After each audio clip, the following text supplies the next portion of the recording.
వనపర్తి జిల్లాలో యూత్ కాంగ్రెస్ ఆధ్వర్యంలో రాహుల్ గాంధీపై అక్రమంగా అనర్హత వేటును నిరసిస్తూ కాగడాల ప్రదర్శన ర్యాలీ నిర్వహించారు. రాహుల్ గాంధీ భారత్ జోడో యాత్రలో భాగంగా ప్రజల నుంచి వచ్చిన ఆదరణ చూసి ఓర్వలేక బీజేపీ నాయకులు కుట్ర పడుతున్నారని, రాబోయే రోజుల్లో బీజేపీ ప్రభుత్వం ప్రతిపక్షంలో ఉండబోతుందని కాంగ్రెస్ నేత శివసేనారెడ్డి అన్నారు.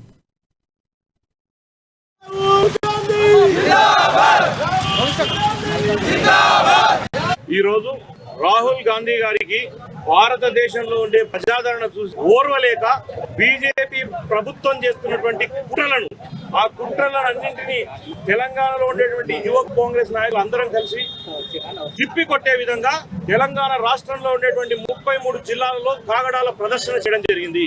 అందులో భాగంగా ఈరోజు వనపర్తి జిల్లా యువజన కాంగ్రెస్ ఆధ్వర్యంలో చేపట్టినటువంటి ఈ కార్యక్రమానికి నాతో పాటు మాజీ డిసిసి అధ్యక్షులు శంకర్ ప్రసాద్ గారు, అదేవిధంగా ఈరోజు ఈ కార్యక్రమం చేయడానికి ముఖ్య ఉద్దేశం మనం అందరం చూస్తున్నాం. గత వారం 10 రోజుల నుంచి రాహుల్ గాంధీ గారి కుటుంబం మీద, ఆయన వ్యక్తిగతం మీద కూడా ఈరోజు రాహుల్ గాంధీ గారికి భారతదేశంలో భారత్ జోడో యాత్రతో ఒక విపరీతమైన ప్రజాదరణ పొందింది.